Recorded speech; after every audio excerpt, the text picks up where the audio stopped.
অথচ এক অনিবার্য বাস্তবতা, সেটা হলো মৃত্যু 24 ঘন্টা আমাদের সাথেই থাকে।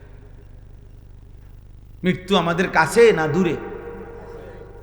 24 ঘন্টা। গতকালকে আমাদের একজন বাংলাদেশের একজন বুজুর্গ বড় আলেমে দ্বীন, ঢাকা জামিয়া রহমানিয়া আরাবিয়া শেখুল হাদিস আল্লামা আজিজুল হক রহমতুল্লাহ আলাইহির যে মাদ্রাসা ছিল, আমাদের শেখুল হাদিস আল্লামা মামুনুল হক দামাত বারাকাতুহুমের যে মাদ্রাসা, ওনাদের এই মাদ্রাসার মুহাদ্দিস, প্রধান মুফতি, অনেক বড় মাপের একজন আলেমে দ্বীন হযরত মাওলানা মুফতি আব্দুল মুমিন রহমতুল্লাহ আলাইহি, গতকালকে উনি কুমিল্লা মিয়ামি হোটেলে, না গতকালকে আপনার বিবি বাচ্চা নিয়ে ঢাকা যাচ্ছে প্রাইভেট কারে, মিয়ামি হোটেলে নাস্তা করছে। নাস্তা কইরা মাত্র বের হয়েছে, স্টারলাইন বাস পিছন দিয়ে প্রাইভেট কারে ধাক্কা মারছে, একদম পিষা ফেলছে। হুজুরের বিবি, ওনার উপযুক্ত একটা মেয়ে, একটা হাফেজের কোরআন ছেলে, 4 জনই নগদ তাৎক্ষণিক শাহাদাত বরণ করছে। দোস্ত, এবার ঈদের দিন থেকে নিয়ে শুরু করে এই বৎসর যেন মৃত্যুর মিছিল চলতেছে, মৃত্যুর মিছিল, লাশের মিছিল চলছে, মিছিল। ফেরির মধ্যে বাস উঠে, আস্তা বাস নদীতে পড়ে গেছে, শুনেন নাই? কুমিল্লা পদ্মুয়ার বাজারে চলন্ত ট্রেন, চলন্ত বাস ধাক্কা দিয়া মনে 10 মাইল দূরে ফেলাই দিছে। লাইনম্যান ছিল না, সিগন্যাল দিছে না, খালাস। এইভাবে মৃত্যু যাদের ঘাড়ের কাছে প্রতি মুহূর্তে, এই অনিবার্য বাস্তবতা, চিরন্তন সত্য, আমাদের জীবনের অনিশ্চিত বিষয় বেঁচে থাকা, আমাদের জীবনের নিশ্চিত বিষয় মৃত্যুবরণ করা, এটা যার জীবন পিছনে আছে, মৃত্যু যার সাথে, এত আনন্দ, এত উল্লাস, এত অহংকার, এত বেনামাজি জিন্দিগি, এত অসভ্যতা, এত উলঙ্গতা, এত বেহায়াপনা, খোদার কসম যুবক বাবা, মানায় না, উচিত না, উচিত না রে বাপ, এটা ঠিক না। মৃত্যু যার ঘাড়ের কাছে। কিন্তু আপনারা বলেন, আল্লাহ তাআলা আমাদেরকে দয়া করে, মহান আল্লাহ তাআলা 30 দিনের পূর্ণ একটা মাস রমজান আল্লাহ দিয়েছেন, 5টা জুমা দিয়েছেন, রহমত, মাগফিরাত, নাজাত দিয়েছেন, রোজা, তারাবি, ইফতার, সাহারি, এতেকাফ, শবে কদর দিয়েছেন, রহমত, মাগফিরাত, নাজাত দিয়েছেন। জাহান্নামের দরজা বন্ধ করে জান্নাতের দরজা খোলা রেখে শয়তানগুলোকে বন্দী করে নিজের হাতে আল্লাহ তাআলা যেই রমজান আমাদেরকে দিলেন, এই 30 দিনের রমজানে কত মানুষ কবরে গেছে, তার ভিতর থেকে আমাদেরকে আল্লাহ তাআলা হায়াত দিয়ে পুরা 30 দিন পার করার তৌফিক দিছেন। এত বড় মাস, এত শ্রেষ্ঠতম মাস যারা পাইলাম, এরপর পরে রমজান যখন শেষ হইল, সূর্য যখন ডুবলো, ইফতার যখন আমরা করলাম, এরপরে মাত্র 12 ঘন্টা গেল না, তারপরে দিনে যারা আগের মতো গান, বাদ্য, ডেকসেট, নর্তকী, ছবি, মোবাইলের অস্থির দৃশ্য, 1 সপ্তাহের ব্যবধানে এত বড় রমজান তোমাদের যাদের উপর দিয়ে যুবক পার হলো, অথচ আগের মতো 1 ওয়াক্ত নামাজ নাই, ফজরের নামাজও পড়ো না, 5 ওয়াক্ত নামাজও পড়ো না, এত বড় রমজান কার উপর দিয়ে গেল? হায় হায় হায় হায়, এত বড় শ্রেষ্ঠতম রমজান আল্লাহ দেওয়ার পরে, হায়াত দেওয়ার পরে, আমাদের উপর দিয়া অতিবাহিত হওয়ার পরেও যাদের একটু পরিবর্তনও নসিব হইল না, আজকের দিনেও যারা 5 ওয়াক্ত নামাজের 1 ওয়াক্ত নামাজ পড়লা না, ঠিক তোর কপালে, থুতু তোর কপালে, থুতু তোর কপালে, থু তোর কপালে, নাফরমান, থুতু তোর কপালে দিলাম, থুতু। তোর মতো অসভ্য বেয়াদব, তোর মতো গাদ্দার মানুষরূপী জানোয়ার আসমানের নিচে, জমিনের উপর কেউ নাই। তুই এই সমাজের নিকৃষ্ট বেয়াদব, এই সমাজের নিকৃষ্ট বেয়াদব, অসভ্য বেয়াদব বেটা। তো মানুষ নামের অপমান বেটা, মুসলমান নামের অপমান বেটা। এত বড় রমজান আল্লাহ দিলেন, রহমত মাগফিরাত নাজাত দিলেন। আহা, এত কিছুর পরে এইভাবে বৃদ্ধাঙ্গুলি দেখানো আল্লাহকে, বলেন ইনসাফ কি বলে? একটা রমজানের মেয়াদ কি এক সপ্তাহ, একদিনও থাকবে না, 24 ঘন্টাও থাকবে না। ছি ছি ছি ছি। আহা, বাবাগুলো কেমন মাইনা নিলেন আপনাদের ছেলেদের বেনামাজি। আপনাদের তো এতটুকু ভাবা উচিত যে কিরে, 1 মাসের হাই অ্যান্টিবায়োটিক ওষুধ খাওয়ার পরে ওষুধের মেয়াদ টেম্পার, ওষুধের কার্যকারিতা একদিনও থাকবে না।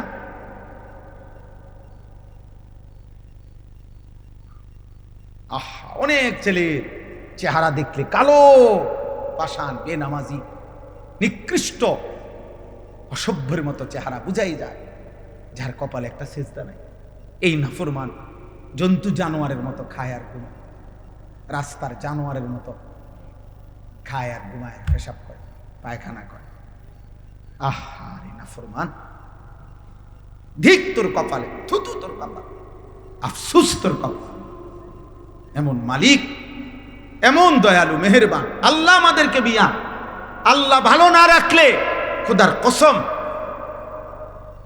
গোটা পৃথিবীতে প্রভাব বিস্তার। 1 লিটার তেলের জন্য 20টা ফিলিং স্টেশন বদলাইতে হয়।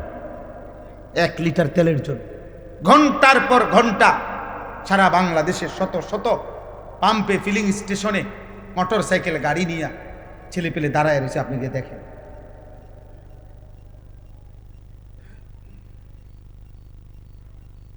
আল্লাহ তাআলা যদি নিরাপদ না রাখে, দোস্ত, তোমার বাবার বিদেশ, ঢাকা শহরের চাকরি, কোনোটারই কি নাই, নিরাপত্তা নাই, নিরাপত্তা নেই। গোটা মধ্যপ্রাচ্যে সবচেয়ে সুখে, সবচেয়ে বেশি বিলাসিতা, সবচেয়ে বেশি সমৃদ্ধি, সবচেয়ে বেশি প্রাচুর্য মধ্যপ্রাচ্যের মধ্যে, গালফের মধ্যে সবচেয়ে বেশি যাদের ছিল দুবাই, যারা মনে হয় যেন সুখের সাগরে ভাসে। পুরা দুবাই পর্যটক খালি। আর কিছুদিন যদি এই অবস্থা চলে তো দুবাইওয়ালারা বিখ্যাত থালাও পাইতো না। জি জি, আপনি খবর নেন, কত প্রবাসী যে কাইন্দা আছে, চিল্লাইয়া দোয়া চাইতেছে আমগো কাছে ডেইলি। প্রবাসীর বাবা, প্রবাসীর ছেলে, মা কাঁদতেছে, আহা আমার ছেলের না জানি কি হয়, না জানি কি হয়। এই জন্য আব্বা, আল্লাহকে নারাজ না করা, আল্লাহকে নারাজ করে সুখ মিলবে না রে বাবা, সুখ মিলবে না, নিরাপত্তা।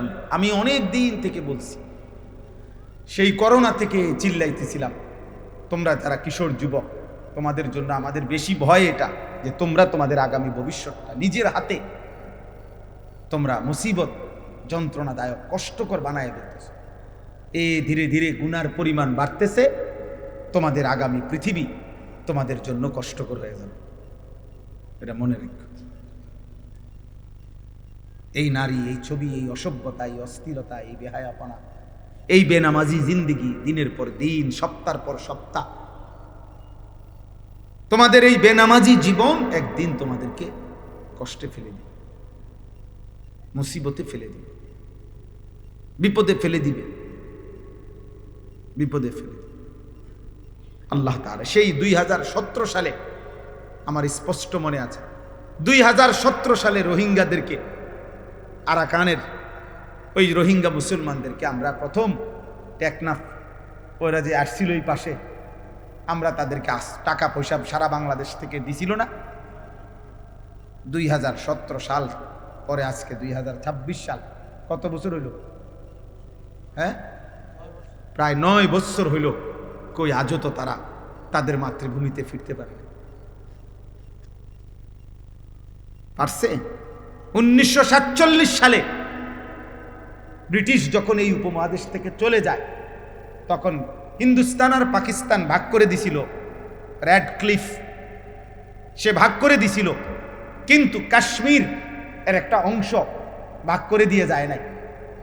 এই যে ওই মানুষগুলো তাদের অঞ্চলের স্বাধীনতার জন্য লড়াই করছে, রক্ত দিতেছে, জীবন দিতেছে, আজকে 1947 থেকে 2026 প্রায় 78 বছর, আজও তারা তাদের বেঁচে থাকার নিরাপত্তা পায়।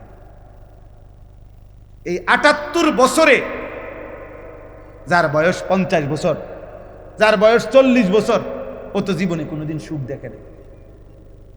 বুঝেন, উনি 78 বছরের ভিতরে না।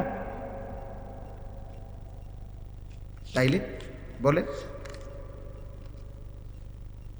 বলেন এই জন্য শান্তি নিরাপত্তা যদি আল্লাহ তুলে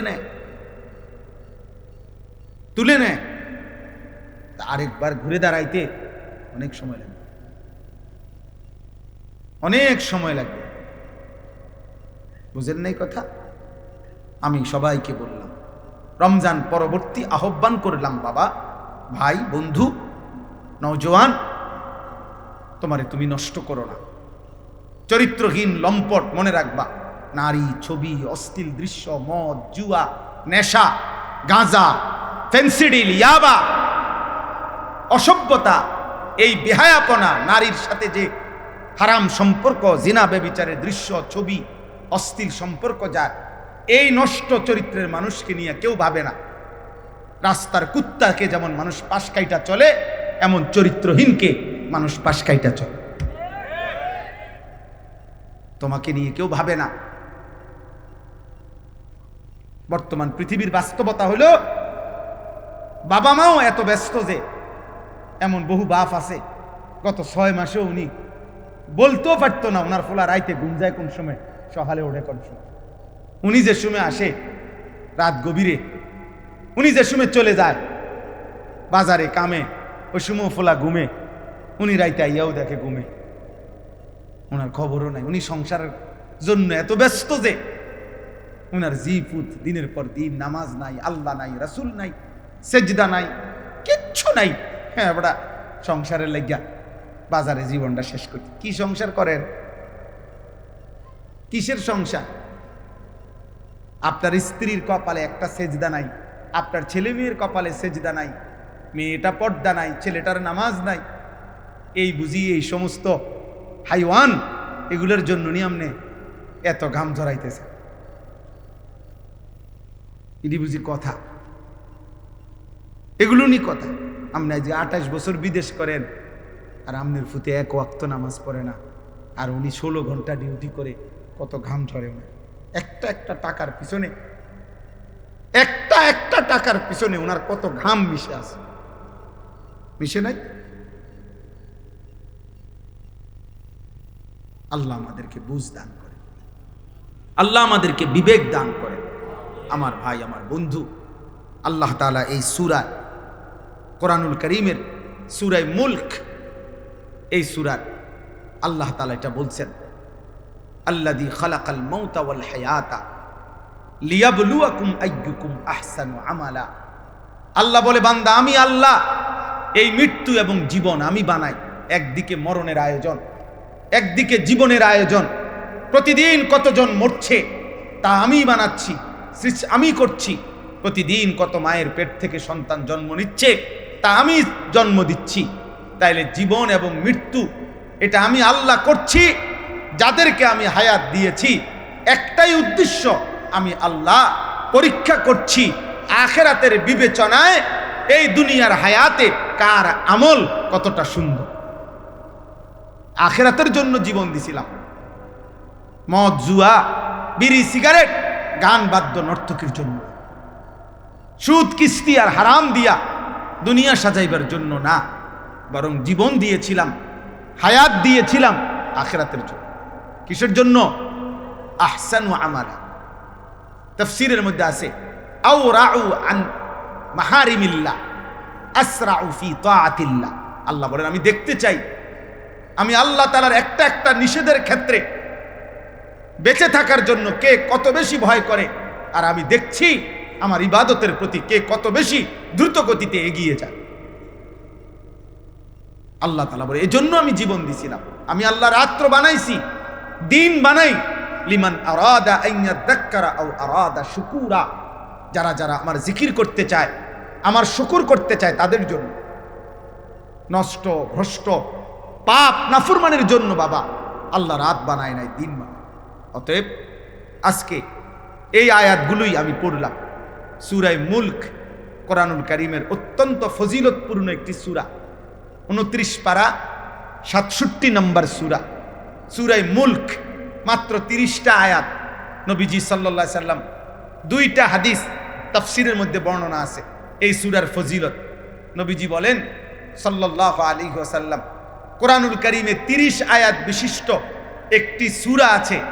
নবীজি বলেন যে এই সূরাটি নিয়মিত তেলাওয়াত করবে, এই সূরাটি কিয়ামতের দিন ওই ব্যক্তির জন্য আল্লাহর নিকট এই পরিমাণ সুপারিশ করবে, শেষ পর্যন্ত এই সুপারিশের বরকতে আল্লাহ ওই লোককে মাফ করে দিবে। শাফাআত লিসাহিবিহা হাত্তা গুফিরা লাহু।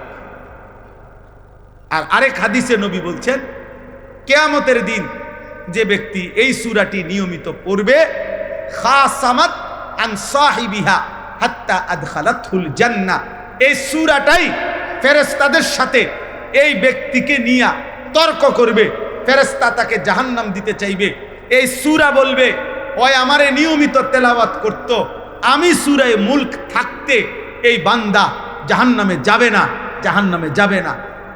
হাত্তা আদখালাতহুল জান্নাহ, নবী বলেন তর্ক করতে করতে বিতর্ক করতে করতে এই সূরা শেষ পর্যন্ত এই ব্যক্তিকে জান্নাতে ঢুকাইয়াই যাবে। হাত্তা আদখালাতহুল জান্নাহ।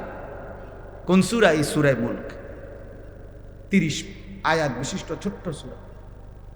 এই সূরার শুরুতে আল্লাহ বলছে তাবারাকাল্লাযী বিয়াদিহিল মুলক, সু উচ্চ সু মহান মহিয়ান গরিয়ান সত্তা আল্লাহ, সমস্ত কায়নাতের পূর্ণাঙ্গ রাজত্ব মালিকানা যার একক হাতে। কার হাতে? আল্লাহ। এই কায়নাতের রাজত্ব কার হাতে বলেন? শুধুই আল্লাহর হাতে। বিয়াদিহিল মুলক, শুধুই আল্লাহর হাতে। অহুয়া আলা কুল্লি শাইইন কাদির, এবং তিনি পুরা সৃষ্টি পরিচালনা করার ক্ষেত্রে একই মুহূর্তে পূর্ণ সর্বশক্তিমান। অর্থাৎ আল্লাহ তাআলা তার গোটা সৃষ্টি পরিচালনা করতে গিয়ে এক অংশ চালাইতে গিয়ে আরেক অংশের দিকে কোনো বিরক্ত হয় না, আরেক অংশে ক্লান্ত হয় না, আরেক অংশ ছুটে যায় না, বরং 7 আসমানের ঊর্ধ্বে তিনি যখন দেখেন একই সেকেন্ডে সাতবক জমিনের নিচেও দেখেন। হিমালয় পর্বতের চূড়ায় যখন তিনি রিজিক দেন, আটলান্টিক মহাসাগরের গভীরে তিনি তখনই রিজিক দেন। একই সময়ে সবটা পরিচালনা করেন, একই সময়ে পূর্ণ ক্ষমতা রাখেন। এজন্য আলা কুল্লি শাইইন কাদির। আল্লাহ তাআলা বলেন সেই আল্লাহ, এত বড় ক্ষমতাধর আল্লাহই তোমাদেরকে মৃত্যু দেয়, তিনি তোমাদেরকে জীবন দেয়। তাহলে মৃত্যু কার হাতে? জীবন কার হাতে? তা আল্লাহ বলেন এই জীবন মৃত্যুর খেলা, মরণ জীবনের খেলা আমি করে থাকি, আর এটা আমি দিয়েছি আল্লাযী খালাকাল মাউতা ওয়াল হায়াতা লিয়াবলুয়াকুম আইয়ুকুম আহসানু আমালা। তোমাদের পরীক্ষা করছি কার আমল কতটা সুন্দর, আখিরাতের জন্য কার আমল কতটা সুন্দর। আল্লাহ তাআলা আমলের সৌন্দর্য দেখতে চাইছে। আহারে ভাইয়া, আল্লাহ শুধু নামাজ না, সুন্দর নামাজ চাচ্ছিল। আল্লাহ শুধু রোজা না, সুন্দর রোজা চাচ্ছিল। আল্লাহ শুধু সাদাকা না, বরং সর্বোচ্চ মহব্বতের দান সাদকা আল্লাহ চাচ্ছিল। আল্লাহ চাচ্ছিল আমার বান্দা কোরআন পড়বে সবচেয়ে সুন্দর করে, আমার বান্দা নামাজ পড়বে সুন্দর করে, আমার বান্দা যাকাত দিবে সুন্দর করে, আমার বান্দা আমার একটা একটা হুকুম পালন করবে সর্বোচ্চ সুন্দর করে, আর আমিও তাকে শ্রেষ্ঠতম জান্নাত দেব, সুউচ্চ জান্নাত আমি তাকে দেব, আমি নিজে তাকে জান্নাতের মেহমানদারি করব। ওয়াসাকাহুম রাব্বুহুম শারাবান তাহুরা। কোরআনুল কারীমে আছে আল্লাহ বলেন আল্লাহ নিজেই জান্নাতীদের হাতে জান্নাতের শরাব, জান্নাতের পেয়ালা আল্লাহ তাআলাই নিজ হাতে তুলে দিন। আল্লাহ বলবে আমি, আমার কাছে আসো বান্দা, আমি পান করাচ্ছি, আমি পান করাচ্ছি। অতএব এটাই মূল কথা। পরবর্তী কথা, আল্লাহ তাআলা তার কুদরতের একটা নমুনা দেখাইছেন। আল্লাহ বলছেন ওয়াহুয়াল আজিজুল গাফুর।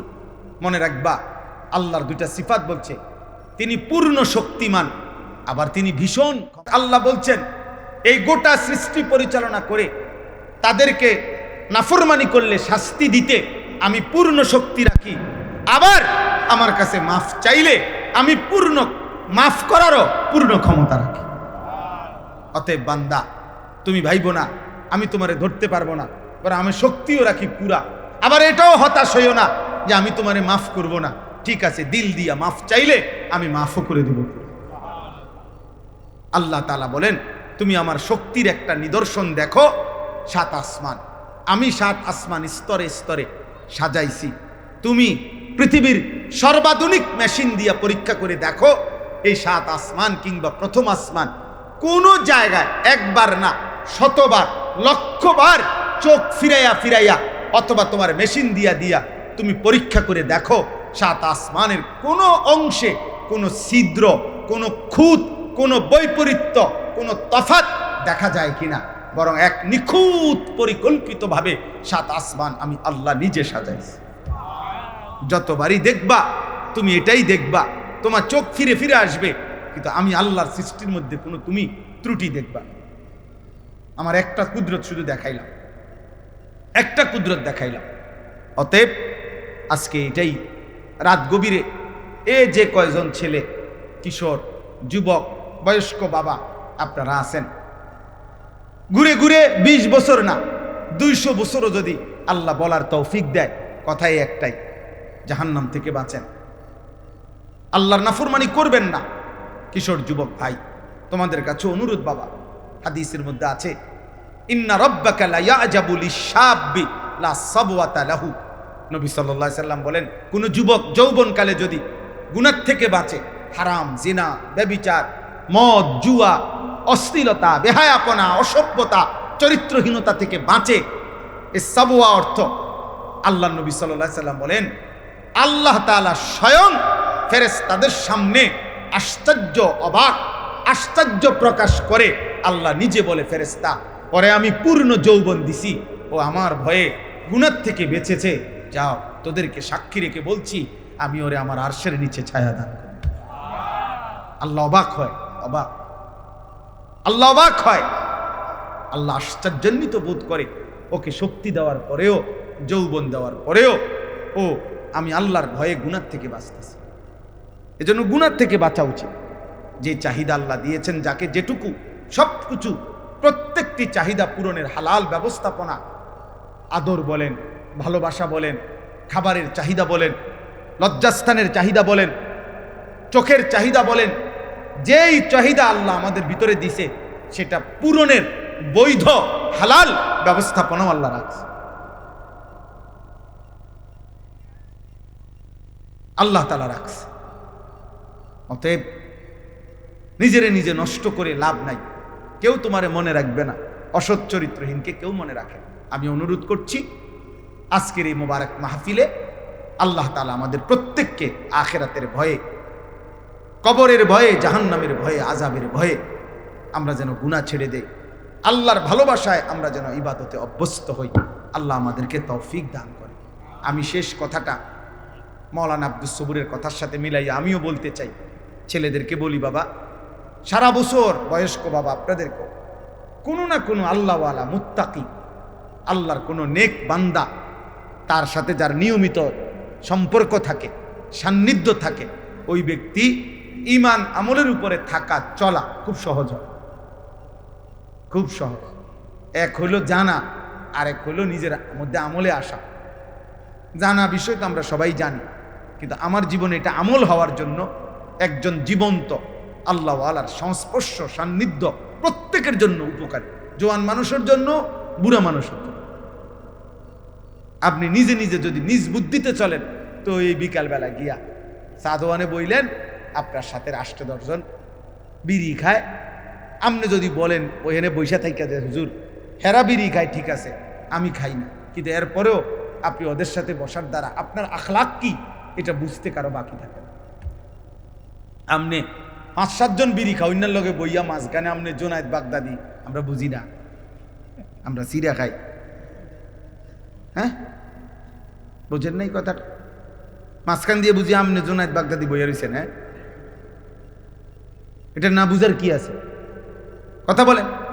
অতএব এই মন্দ লোকের সংস্পর্শ, পাপী লোকের সংস্পর্শ আমাদের জীবনে ক্ষতিকর। আমরা ঘাটতি থাকবে, ঘাটতি। আপনি কইবেন, আমারে তর্ক করবেন যে হুজুর আপনাকেও অনেক ঘাটতি আছে, আমি তো স্বীকার করি। আমি এটা বলছি না, আমি তো বেহেশতের থেকে আইছি না। আমি কি এখন বেহেশতের থেকে আইছি? ঘাটতি আছে, কিন্তু নিয়মতান্ত্রিকভাবে প্রতিদিন রাসূলুল্লাহ সাল্লাল্লাহু আলাইহি সাল্লামের সুন্নতের খেলাফ ব্যতিক্রম জীবন কেমনে গ্রহণ করে নিলেন, যে এক তালে এক ঢঙ্গে প্রত্যেক দিন বিড়ি খান, এটা কেমন জিন্দেগি? সারা বছর দাড়ি কাটেন, এটা কেমন জীবন?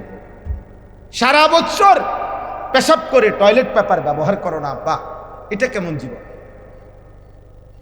এটা তো ভুলে যাওয়া না, এটা তো ইচ্ছা করে ঠান্ডা মাথায় গাদ্দারি করে, ইচ্ছা করে। এটা তো ঠান্ডা মাথায় আমনে বুঝে শুনে আপনি আল্লাহ রাসূল সাল্লাল্লাহু আলাইহি সাল্লামের বিরোধিতা করছে। একটা হলো হুজুর মনে কিছু নিয়েন না, ভুল হয়ে গেছে, খেয়াল নাই, হঠাৎ হইতেই পারে। আরেকটা হলো এটার নিয়ম বানাই লাইছেন আপনি, সিস্টেম বানাই লাইছেন আপনি, এটারে আপনার জীবনটাই বানাই লাইছেন। সুদ আমনের জীবন, কিস্তি আমনের জিন্দিগি, ওজনে কম দেওয়া আমনের জিন্দিগি, টেলিভিশন আমনের জীবন, মোবাইলের নর্তকী আপনার জীবন, ফজরের নামাজ না পড়া এটা আপনার 365 দিনে একই রকম। প্রতিদিনে আপনি কথা কইলে গালি দেন, প্রত্যেক দিনে আপনি ওজন করলে কম দেন, প্রত্যেক দিনে আপনি যত রোজগার করেন এটার মধ্যে কিস্তি এবং সুদ আপনি লাগাইয়া রাখছেন। তো এটা কি শুধু গুনাহ? এটা ভুলে যাওয়া? এটা মাঝে মধ্যে? এটা গাদ্দারি না? কথা বলে না? এটা সীমা লঙ্ঘন না?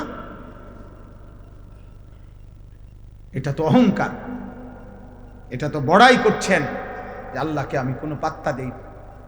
কোরআনুল কারীমের মধ্যে আছে সাআলা সাইলুম বিআযাবিন ওয়াকি'।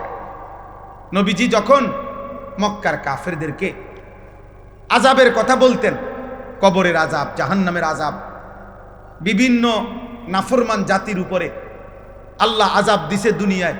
নূহ আলাইহিস সালামের কওম, হুদ আলাইহিস সালামের কওম, শুআইব আলাইহিস সালাম, লূত আলাইহিস সালামের কওম, বিভিন্ন জাতিকে পূর্বে আল্লাহ তাআলা আযাব দিয়ে দুনিয়াতে ধ্বংস করে দেয় নাই?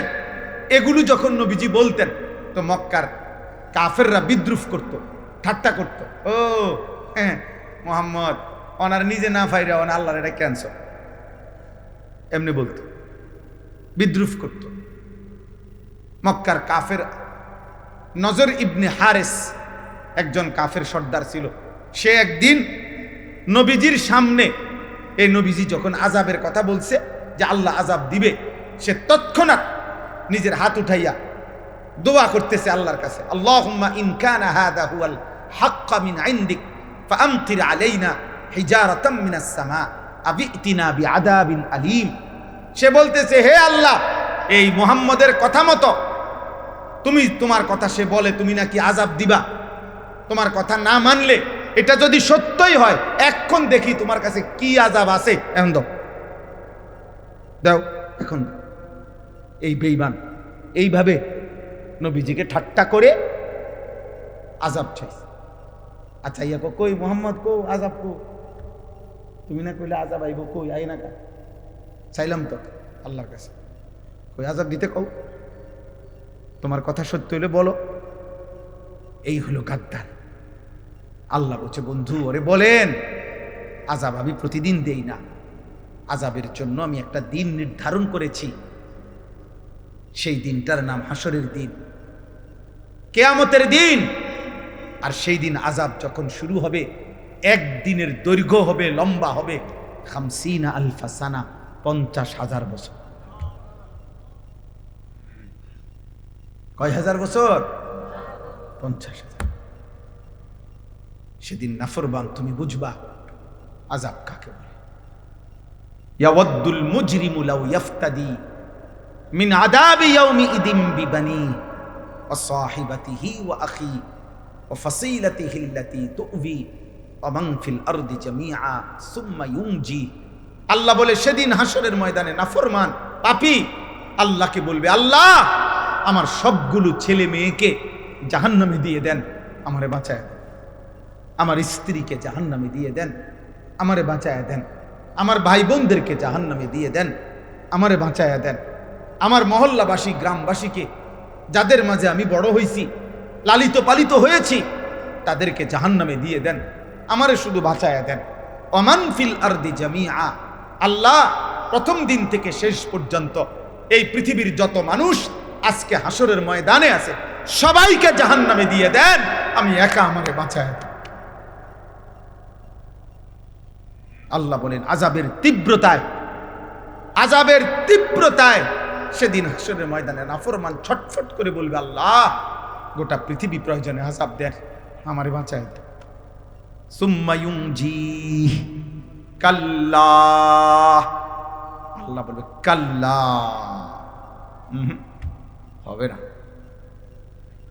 হবে না নাফরমান। আজ আমি কারো পাপের বোঝা অন্য কারো উপরে চাপাবো না। ইন্নাহা লাযা, আর জাহান্নামের লেলিহান আগুনের শিখা, ধাউ ধাউ প্রজ্বলিত এই আগুনে তোমাকেই ফেলা হবে।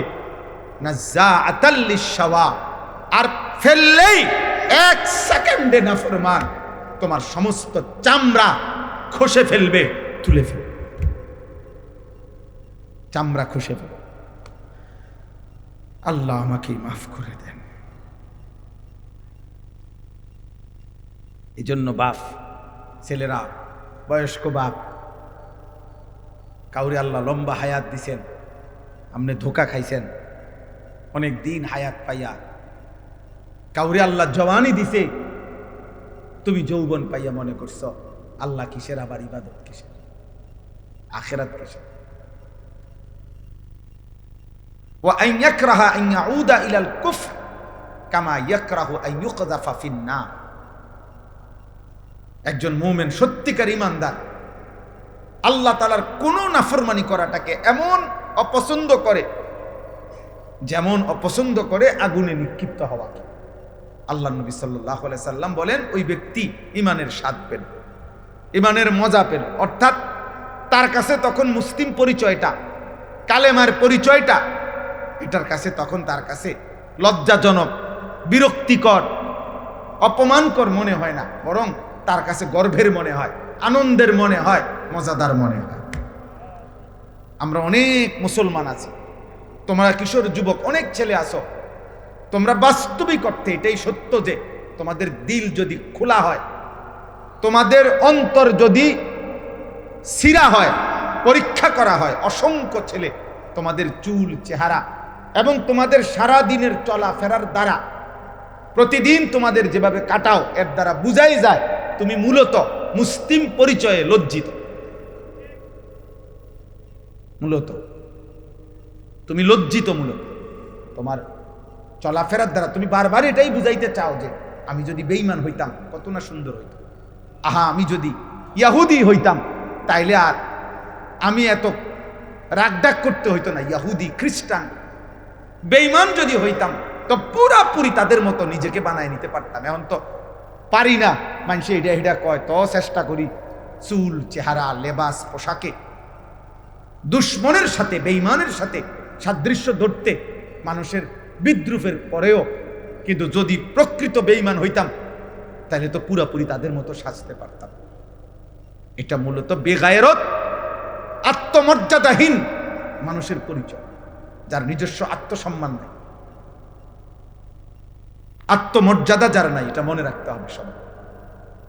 যার আত্মমর্যাদা না, বেগায়রত মানুষ, আত্মসম্মান নাই, যার নিজস্ব কোনো স্বকীয়তা নাই, স্বকীয়তা, ইস্তেকামাত নাই, দৃঢ়তা নাই,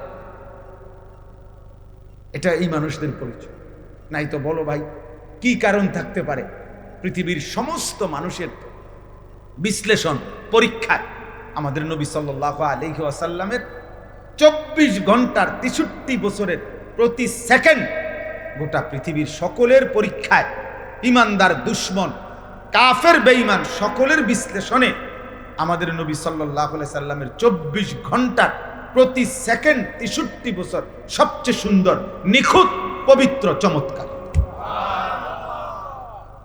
যার হাসি, কান্না, আনন্দ, বেদনা, উচ্ছ্বাস হাঁটা চলা, পেশাব পায়খানা, আহার নিদ্রা, চুল চেহারা, লেবাস পোশাক, ঘর সংসার, পরিবার, সকল ব্যাপারে যার সব কিছুই সুন্দর, সব কিছুই যৌক্তিক, সব কিছুই বাস্তবসম্মত, তাহলে এটা নিশ্চিত প্রমাণিত, এটা একটা একদম প্রমাণিত কথা, আমাদের কাছেও প্রমাণিত। আমাদের কাছে তো কোরআন আছেই, ওয়া ইন্নাকা লাআলা খুলুকিন আযীম। আল্লাহ কসম করে বলছে, আমি আপনাকে বন্ধু গোটা কায়নাতের সর্বশ্রেষ্ঠ সর্বোত্তম যোগ্যতা আখলাক দিয়ে আমি আল্লাহ তাআলা আপনাকে সাজাইছি, বানাইছি, পাঠাইছি। বুইসতু লিউতাম্মিমা মাকারিমাল আখলাক। নবী সাল্লাল্লাহু আলাইহি সাল্লাম বলেন, সকল চরিত্রের সর্বোচ্চ শ্রেষ্ঠত্ব দিয়েই আল্লাহ আমাকে পাঠিয়েছেন। এটা তো কোরআন সুন্নাহ দ্বারা প্রমাণিতই। এমনকি কাফের বেঈমানদের যুক্তি, বৈজ্ঞানিক গবেষণা দ্বারাও এটা প্রমাণিত। তাহলে কি যুক্তি থাকতে পারে? আমার কথা হলো, রাসূলুল্লাহ সাল্লাল্লাহু আলাইহি সাল্লামের সুন্নাতের মোকাবেলায় সাহাবায়ে কেরামের চলন বলনের মোকাবেলা। ও বলল এখন মাওলানা আব্দুস সবুর আপনাদের সামনে যে নবী সাল্লাল্লাহু আলাইহি সাল্লামের একজন সাহাবী যে যুদ্ধের ময়দানে মনে করেন এই মাত্র কালেমা গ্রহণ করে যুদ্ধ করে নগদ শহীদ হয়ে গেছে, এক ওয়াক্ত নামাজ পড়ে নাই, একটা টাকা সদকা করে নাই, কারণ সময়ই পাই নাই, ঈমান আনছে যুদ্ধের ময়দানে, যুদ্ধ করে তৎক্ষণাৎ কি হয়ে গেছে? শহীদ হয়ে গেছে। ওলামায়ে কেরাম, মুহাদ্দিসিনে কেরাম বলছেন, ওই সাহাবীর ঘোড়ার, যে ঘোড়া দিয়ে যুদ্ধ করছে, ওই ঘোড়ার নাকের ছিদ্রে যে বালু ঢুকছে, বালুর একটা কণা কিয়ামত পর্যন্ত পৃথিবীর পরবর্তী সমস্ত আউলিয়া, বুজুর্গ, আল্লাহর নেক বান্দাদের সকলের চাইতে ওই বালুর দাম শ্রেষ্ঠ। গুবারুন ফি আনফি ফারাসে রাসূলিল্লাহ। হযরত আব্দুল্লাহ ইবনে মুবারক রাহমাতুল্লাহ আলাইহির কওল এটা। রাসূলুল্লাহ সাল্লাল্লাহু আলাইহি সাল্লামের এক সাহাবীর ঘোড়ার নাকের ছিদ্রে যে বালু ঢুকছে, ওটার দাম বেশি, ওটার দাম বেশি। এবারে তিনি পরবর্তী জন আব্দুল কাদের জিলানী রাহমাতুল্লাহ আলাইহি হোক, আর বাইজিদ বুস্তামি হোক, আর জুনায়েদ বাগদাদী হোক, আর 1 কোটি আব্দুল কাদের জিলানী হোক, ওই বালুর দাম বেশি। কিসের দাম বেশি? কারণ এটা সাহাবী।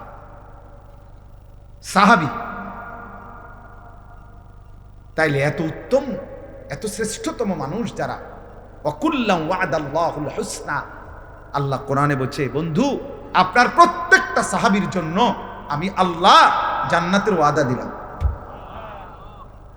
জান্নাতের ওয়াদা দিয়ে দিলাম। যারা জান্নাতি, যারা জমিন থেকে জান্নাতের ওয়াদা পেয়ে গেছেন, এমন শ্রেষ্ঠতম পবিত্র মানুষ, উনাদের চলন বলন, উনাদের আখলাক চরিত্র, চুল চেহারা, লেবাস পোশাক যার পছন্দ হয় না, তাহলে কি কারণ থাকতে পারে? কারণ একটাই, মূলত সে লজ্জিত, সে নিজের মুসলিম পরিচয়ে কি শরম পায়, মুখে বলতে পারে না আর কি, সাহসে কুলায় না দেখে, নাহলে সুযোগ থাকলে বলতো যে আমি বেঈমান হইলেই ভালো হতো। বাকি মুখে না বললেও কর্মে প্রতিদিন প্রমাণ করে। আহা, আফসোসের বিষয় বাবা, রাসূলুল্লাহ সাল্লাল্লাহু আলাইহি সাল্লামের সৌন্দর্য কেন পছন্দ হলো না? সাহাবায়ে কেরামের সৌন্দর্য কেন পছন্দ হলো না? আমাদের কাছে কোন জিনিসের অভাবের কারণে, কিসের ঘাটতির কারণে আমরা বেঈমান এবং মুশরিকদের অনুকরণ করছি? কেন? কোরআনুল কারীমে আল্লাহ তাআলা বারবার বলছে, ইয়া আইয়ুহাল্লাযীনা আমানু লা তাত্তাখিযুল ইয়াহুদা ওয়ান নাসারা আউলিয়া। আল্লাহ কোরআনে স্পষ্ট বলছে, হে ঈমানদারগণ, ইহুদি এবং খ্রিস্টানদেরকে তোমরা বন্ধু বানাইও না, বন্ধু বানাইও না। আল্লাহ তাআলা পরিষ্কার কোরআনুল কারীমের মধ্যে বলছেন, সূরা মুমতাহিনার মধ্যে আছে, ইয়া আইয়ুহাল্লাযীনা আমানু লা তাত্তাখিযু আদুव्বি ওয়া আদুव्বাকুম আউলিয়া। আমি আল্লাহর দুশমন যারা, তোমাদের দুশমন যারা, ওই বেঈমান, তাদেরকে তোমরা বন্ধু বানায়। তো তোমরা কি বন্ধু বানাইলা না? মানুষ যাকে পছন্দ করে, ইন্নাল মুহিব্বা লিমান ইউহিব্বু ইউতাউ, এটা আরবি ভাষার গুরুত্বপূর্ণ কথা, এটা কবিতার লাইন, যে মানুষ যাকে ভালোবাসে সে তাকে অনুসরণ করে। যেই কোনো ব্যক্তি, খোদার কসম, যার অনুসরণ যা এটাই প্রমাণ করে সে তাকে ভালোবাসে। আমি ভালোবাসি আমনেরে, অনুসরণ করি উনারে, এটা হইতেই পারে না। এটা কি হইতে পারে না? হতেই পারে না। এটা কোনো যুক্তিতেই ধরবে না। অতএব তোমার আপাদ মস্তক, চুল, চেহারা, লেবাস, পোশাক, সারা দেহ, সারা অঙ্গ, অজু, গোসল, পেশাব, পায়খানা, আহার, নিদ্রা, সবকিছু হলো কাফের মেইবানের অনুসরণ। অথচ তুমি যদি 1 কোটি বারও বলো আমি নবীকে ভালোবাসি, তুমি মিথ্যুক, মিথ্যুক, মিথ্যাবাদী। এই জন্য আমি তো শক্ত কথা বলি, যত বুড়া মিয়া বিড়ি খায় এরা একটাও আল্লাহর নবীকে ভালোবাসে না, বরং ভালোবাসার নামে মিথ্যাবাদী এগুলা। আমি বললাম যদি কারো হিম্মত হয় এখন প্রতিবাদ করো, এখন দাঁড়া। বিড়ি খাওয়াই না একজন বুড়া মিয়া আমনে প্রতিবাদ করেন, এখন প্রতিবাদ করেন। আমি আসিয়ে না। যত লোক দাড়ি কাটে একজনও আল্লাহর নবীকে ভালোবাসে না, মিথ্যাক বেটা, মিথ্যাবাদী মিথ্যক। তুমি বেটা, তুমি নবীকে ভালোবাসতে পারো না, মিথ্যাবাদী তুমি। রাসূলুল্লাহ সাল্লাল্লাহু আলাইহি সাল্লামের ভালোবাসার দাবিদারের মুখে দাড়ি থাকবে না, এটা হতেই পারে। রাসূলুল্লাহ সাল্লাল্লাহু আলাইহি সাল্লামের ভালোবাসার দাবিদারের মুখে বিড়ি সিগারেটের দুর্গন্ধ থাকবে, এটা হইতেই পারে। যিনি ন্যূনতম পেঁয়াজের দুর্গন্ধ, রসুনের, কাঁচা পেঁয়াজ, কাঁচা রসুনের গন্ধ যিনি সহ্য করতে পারতেন না, উনি বিড়ির গন্ধ সহ্য করবে কেমনে? কথা বলে না? হ্যাঁ, মসজিদে নববীতে আল্লাহ নবী সাল্লাল্লাহু আলাইহি সাল্লাম দেখছে সাহাবী ঘামে ভিজা শরীর নিয়া জুমার খুতবা শুনতে আসছে। নবী সাল্লাল্লাহু আলাইহি সাল্লাম বলছে গোসল করে আসলে ভালো, এবং সেদিন বলে দিছে গোসলুল জুমআতি ওয়াজিবুন আলা কুল্লি মুহতালিম, প্রত্যেক প্রাপ্তবয়স্কের জন্য জুমার দিন গোসল করা বাধ্যতামূলক। অর্থাৎ কেন বেশি মানুষ একসাথে বসে বয়ান শোনে, খুতবা শোনে, যাতে ঘামের গন্ধে কারো কষ্ট না হয়। যিনি ঘামের গন্ধে বিরক্ত বোধ করছেন তিনি বিড়ি সিগারেটের গন্ধে কেমনি ঠিক বলেন? ইনসাফ করে বলেন মিয়া। এই জন্য দোস্ত, বছরের পর বছর, আজ না হয় 20 বছর হবে, আলহামদুলিল্লাহ আমি কমপক্ষে 20 বছর হবে এই প্রথম যখন আসছি আপনাদের গ্রামে, সেটা 20 বছর আগে। দেখতে দেখতে হায়াতের 20 বছর চলে গেছে। 2005 কিংবা 6 সালে আমি প্রথম আপনাদের গ্রামে আসছি, আলহামদুলিল্লাহ। কারণ আমি 2004 সালে চাকরিতে আসছি এখানে, তাহলে এর 1 বছর বা 1.5 বছর পরেই আমি এখানে বয়ানে আসছিলাম। তাহলে আমার বলার উদ্দেশ্য হলো আল্লাহ এবং তার রাসূল সাল্লাল্লাহু আলাইহি ওয়াসাল্লাম যার কলিজায় ভালোবাসা, তার বাহ্যিক অঙ্গ প্রত্যঙ্গেও ব্যক্তিগতভাবে আপনাদের এই গ্রাম আমার অনেক বেশি স্মৃতিধন্য গ্রাম। আমার স্মৃতিতে অনেক বেশি মনে পড়ে যে কয়েকটা গ্রাম, এর মধ্যে এইটা একটা। কারণ এই গ্রামে আমি একটা সময় যখন আমি সোনাকান্দা মাদ্রাসায় চাকরি করতাম তখন বারবার আসতাম, এক সিজনে 5 বার, 6 বার, 7 বারও গ্রামের কোনায় কোনায় মাহফিলে আলহামদুলিল্লাহ আল্লাহর দয়ায় বলার চেষ্টা করছিলাম। এখানে আইসা এই মাহফিলটার কথা আমার মনে পড়ছে যে আমার মৌলানা আব্দুল নূর ভাই, বিশেষ করে আবুল বাশার ভাই, জিজ্ঞাসা করলাম যে উনি কই আছে, বললো যে উনি নাকি বিদেশে থাকে। অনেক সবসময় উনি দেখতাম এই মাহফিলটার জন্য আমার দাওয়াত দিত, কথা বলতো। কোন বাড়ির আব্দুল নূর ভাই? ওই যে খাটো করে যে এই আবুল বাসার ভাই, উনি খুব দাওয়াত দিতেন। আমার প্রিয় ছাত্র বিল্লাল, প্রথম আমি যার মাধ্যমে আপনাদের এই গ্রামে আসছিলাম, আজও আলহামদুলিল্লাহ তার সাথে আমার পরিচয় আছে, আন্তরিকতা আছে। তার বাবা মা জীবিত আছে, রামগঞ্জ থাকে, ওইখানে গেলেও আমার সাথে থাকে, দেখা হয় আলহামদুলিল্লাহ। অনেকেই আমি চিনি, অনেকের সাথেই আমার এই বারবার আসা যাওয়া হয়েছে। আমাদের প্রিয় বন্ধু হাফেজ মাওলানা আব্দুস সবুর, আমার ছাত্র জীবনের সাথী, সে তো বললই আপনাদের কাছে।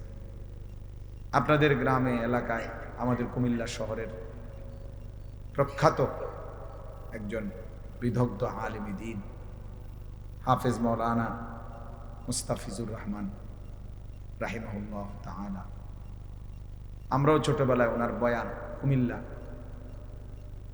খুব শুনতাম, ওনার বয়ান খুব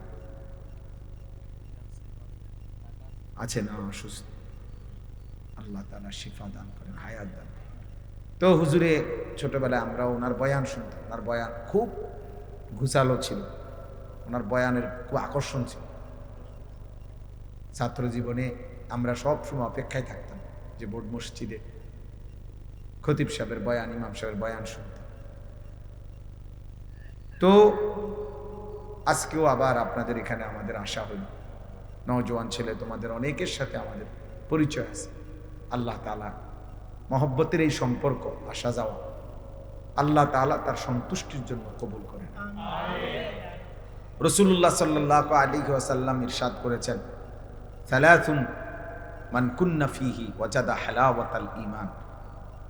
তিনটি বিষয় এমন আছে, তিনটি অভ্যাস, তিনটি জিনিস কোনো মুমিনের মধ্যে, যার মধ্যে আছে, আল্লাহ নবী সাল্লাল্লাহু আলাইহি সাল্লাম বলেন সে ঈমানের স্বাদ, মজা পেয়ে গেল, ঈমানের স্বাদ পেল। এক নাম্বার হলো আইয়াকুন আল্লাহু ওয়া রাসূলুহু আহাব্বা ইলাইহি মিম্মা সিওয়াহুমা। আল্লাহ এবং তার রাসূল যার কাছে তার জীবনের সবকিছু, দুনিয়ার সবকিছু চাইতে সর্বাধিক প্রিয়। একটা সুন্দর কথা, মাশাআল্লাহ। আমি আইসাই প্রথম আব্দুস সবুর যে কথাটা বলছে, আমিও খেয়াল করলাম যে চমৎকার কথা, লক্ষণীয় একটা কথা, যে আমাদের কোনো কবরবাসীর জন্য এটা না বলা যে আল্লাহ তাকে জান্নাতের সর্বোচ্চ মাকাম দান করেন। কারণ সর্বোচ্চ মাকাম তো কার? রাসূলুল্লাহ সাল্লাল্লাহু আলাইহি সাল্লামের জন্য। এইটাই আইসা আমি প্রথম শুনছি, সে বলতেছে ওইসব, তখন আমি ওযু করতেছি। মাশাআল্লাহ, এটা একটা সুন্দর কথা, একটা দারুণ তথ্য, ছোট্ট কথা কিন্তু মনে রাখার মতো, যে আমরা আমাদের মাইয়েতের জন্য এটা দোয়া করতে পারি যে আল্লাহ তাকে জান্নাতের উঁচা মাকাম দান, আলা মাকাম দান করে। এবার কতটুকু উঁচা সেটা আল্লাহ তাআলার ফয়সালা। সেটা কার ফয়সালা? আল্লাহ তাআলার ফয়সালা। সর্বশেষ যেই ব্যক্তি জান্নাতে ঢুকবে, শেষ, তো তার জান্নাতটাও 10 দুনিয়া বরাবর, 10 দুনিয়া বরাবর। আর দুনিয়া ও আশারাতু আমসালিহা, দুনিয়া এবং 10টা সমপরিমাণ। সুবহানাল্লাহ। তাইলে বললাম আল্লাহ এবং তার রাসূল যার কাছে সবচেয়ে প্রিয়, এই হলো এক নাম্বার। এইটা, এই গুণ যার মধ্যে আছে, সে ঈমানের স্বাদ, ঈমানের মজা পেল। 2 নাম্বার, ওয়া আন ইউহিব্বাল মারউ লা ইউহিব্বুহু ইল্লা লিল্লাহ। এই যে কোনো মানুষকে ভালোবাসলো শুধুই কেবল আল্লাহর জন্য, আল্লাহর নবী সাল্লাল্লাহু আলাইহি সাল্লাম বলেন এই ব্যক্তিও ঈমানের স্বাদ, মজা পেয়ে গেল। ভালোবাসলো কার জন্য বলেন? আল্লাহ। এই কথাটাই বলতেছে। আর 3 নাম্বার হলো, যে ব্যক্তি ঈমান গ্রহণ করার পর, মুসলমান থাকার পরে কুফরিতে লিপ্ত হওয়া, আল্লাহর নাফরমানিতে লিপ্ত হওয়াকে এমন অপছন্দ করে যেমন কোনো মানুষ আগুনে নিক্ষিপ্ত হওয়াকে অপছন্দ করে। আমরা প্রত্যেকে ইনশাআল্লাহ আকুনু মা'আস সাদিকিন, আল্লাহর প্রিয় বান্দাদের সান্নিধ্যে থাকার, চলার চেষ্টা করব ইনশাআল্লাহ। আল্লাহ তাআলা তৌফিক দান করেন। ছেলেদেরকে বলি, শেষ কথা হলো, ফজর ক্যাম্পেইনের কাজ করো, অর্থাৎ ফজরের নামাজ হিম্মতের সাথে পড়ার চেষ্টা করো। এই একটা নামাজ, ফজরের নামাজ, ইনশাআল্লাহ একটা ছেলেও, আমরা ইনশাআল্লাহ পরীক্ষিত বললাম, একটা ছেলেও যদি আমল করে থাকো তোমরা, যে ফজরের নামাজ জামাতে পড়বা, ইনশাআল্লাহ বললাম আমি, অল্প সময়ের ভিতরে তোমার কলিজার মধ্যে গুনার প্রতি ঘৃণা তৈরি হবে, নেক আমলের জজবা তৈরি হবে। ইনশাআল্লাহ আমাদের সারা বাংলাদেশে এখন হাজার হাজার শত শত ছেলে আছে যারা আমাদেরকে মহব্বত করে। এরকম যুবক আছে যারা ফজরের নামাজ আলহামদুলিল্লাহ নিজেরা জামাতে পড়ে এবং বন্ধুদেরকে জামাতে উঠায়, ফজরের জন্য উঠায়। একবারে লিস্টি করা শত শত ছেলে আছে সারা বাংলাদেশ, আলহামদুলিল্লাহ আলহামদুলিল্লাহ। এটারে আমরা ফজর ক্যাম্পেইন বলি। ক্যাম্পেইন মানে প্রচারণ, ফজর নামাজের জন্য প্রচারণ। একজনই মনে করো সিদ্ধান্ত নিও যে আমি ফজরের নামাজ পড়ব, আমার একজন বন্ধুকে ডাকবো। এই দুইজন হইলে দুইজনে আবার ডাকলে চারজন হবে, চারজনে ডাকলে আটজন হবে, এভাবে বাড়বে, এভাবে বাড়ে। আলহামদুলিল্লাহ চট্টগ্রাম সন্দ্বীপ একটা উপজেলায় 13টা ইউনিয়ন, 13 ইউনিয়নে আমরা হাজিরা ডাইকা বয়ান করি ওইখানে, অর্থাৎ 13 ইউনিয়নেরই ছেলে আলাদা আলাদা 200, 250, 300 কইরা আমাদের ছেলে মহব্বত করে, যারা আমাদেরকে ফজরের নামাজ জামাতে পড়ে বন্ধুদেরকে ডাকে। আলহামদুলিল্লাহ আলহামদুলিল্লাহ। ঢাকা ড্যামরার কাছে নন্দীপাড়া, ওইখানে আমাদের 2 ছেলে আছে। ওরা আজকে প্রায় 4 মাসের মেহনতে এখন প্রায় 2500 থেকে 3000 কিশোর যুবক ছেলে আশপাশের প্রায় 10টা মসজিদে যারা ফজরের নামাজ জামাতে পড়ে। ইনশাআল্লাহ একদিন এদের দ্বারা সুন্দর পৃথিবী গড়বে, ইসলামের বিজয়ের পতাকা উঠবে। 2-3টা স্লোগান আমিও দিয়ে দিতে পারি, কিন্তু তিল তিল করে নিজেকে গড়ে তোলা, আল্লাহ আল্লাহ রসুলের হুকুমের উপরে নিজেকে গড়ে তোলা, এটা কঠিন। কিন্তু এর যে নিজেকে গড়ে তোলে তার জন্যই সফলতা, তার জন্যই কামিয়াবি, দুনিয়াতেও সম্মান, আখিরাতেও সম্মান। আল্লাহ আমাদেরকে তৌফিক দান করে, আল্লাহ তাআলা সকলকে কবুল করে নেন। সুবহানাল্লাহি ওয়া বিহামদিহি, সুবহানাকাল্লাহুম্মা ওয়া বিহামদিকা, আশহাদু আল্লা ইলাহা ইল্লা আনতা, আস্তাগফিরুকা ওয়া আতুবু ইলাইক। আলহামদুলিল্লাহি রাব্বিল আলামিন। আল্লাহুম্মা আনতাস সালাম ওয়া মিনকাস সালাম, তাবারাকতা ইয়া যাল জালালি ওয়াল ইকরাম, ইয়া আরহামার রাহিমিন, ইয়া আরহামার রাহিমিন, ইয়া আরহামার রাহিমিন। রব্বানা যালামনা আনফুসানা ওয়া ইল্লাম তাগফির লানা ওয়া তারহামনা লানাকুনান্না মিনাল খাসিরিন। রব্বানা আতিনা ফিদ দুনিয়া হাসানা ওয়া ফিল আখিরাতি হাসানা ওয়া কিনা আযাবান নার। রব্বিরহামহুমা কামা রাব্বায়ানি সগীরা। রব্বানা হাব লানা মিন আজওয়াজিনা ওয়া যুররিয়াতিনা কুররাতা আ'য়ুন ওয়াজআলনা লিল মুত্তাকিনা ইমামা। মাওলাই করিম আপনি মাফ করে দেন, রব্বে করিম আপনি মাফ করে দেন, মেহেরবান মাওলা আপনি মাফ করে দেন। রাত গভীরে আল্লাহ পেছনের জিন্দেগির সমস্ত গুনাহ মাফ করে দেন, আগামী জীবন আপনি সুন্দর করে দেন, ঈমান আমল দান করেন, ইজ্জত আফিয়ত দান করেন, তাকওয়া তহারত দান করেন, হিম্মত ইস্তেকামত দান করেন, ইখলাস দান করেন, সেজদাওয়ালা কপাল বানিয়ে দেন, কাঁদনেওয়ালা চোখ বানিয়ে দেন, জিকিরওয়ালা জবান বানিয়ে দেন, মোহাব্বতওয়ালা দিল বানিয়ে দেন, সুন্নতওয়ালা জীবন বানিয়ে দেন। আল্লাহ আপনার বন্ধুর ভালোবাসা কলিজায় ভরপুর দান করেন। আল্লাহ নবী সাল্লাল্লাহু আলাইহি সাল্লামের ইত্তেবা অনুসরণের তৌফিক দান করেন। নবীজির একটা একটা সুন্নাত নিজের জীবনে গ্রহণ করার তৌফিক দান করেন। এলাকার সমস্ত কবরবাসীদেরকে মাফ করে দেন, কিয়ামত পর্যন্ত কবরের আযাব মাফ করে দেন। আল্লাহ আমরা প্রত্যেকেই স্বজন হারা, কারো বাবা নাই, কারো মা নাই, কারো আত্মীয় স্বজন কতজন কবরে। মাওলা আল্লাহ আপনি মাফ করে দেন। আযাব দিলে আপনার কোনো লাভ নাই, মাফ করে দিলে আপনার কোনো ক্ষতি নাই, মাফ করে দিলে আপনার ভান্ডারে কমবে না। মাফ না পেলে আমাদের উপায় থাকবে না। আল্লাহ আমাদের জীবিত মুর্দা সকলকে মাফ করে দেন।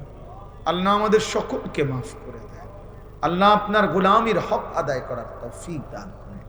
আল্লাহ আল্লাহ অসুস্থ বিমারি যারা শিফা করে দেন, অসুস্থ বিমারি যারা শিফা করে দেন, কামাই রুজিতে হালাল বরকত দান করেন।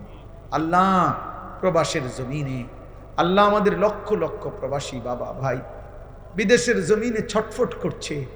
আল্লাহ আল্লাহ আপনি শান্তি করে দেন, আপনি নিরাপত্তা দিয়ে দেন। আল্লাহ গোটা পৃথিবী আপনি শান্ত করে দেন, গোটা পৃথিবী আপনি শান্ত করে দেন।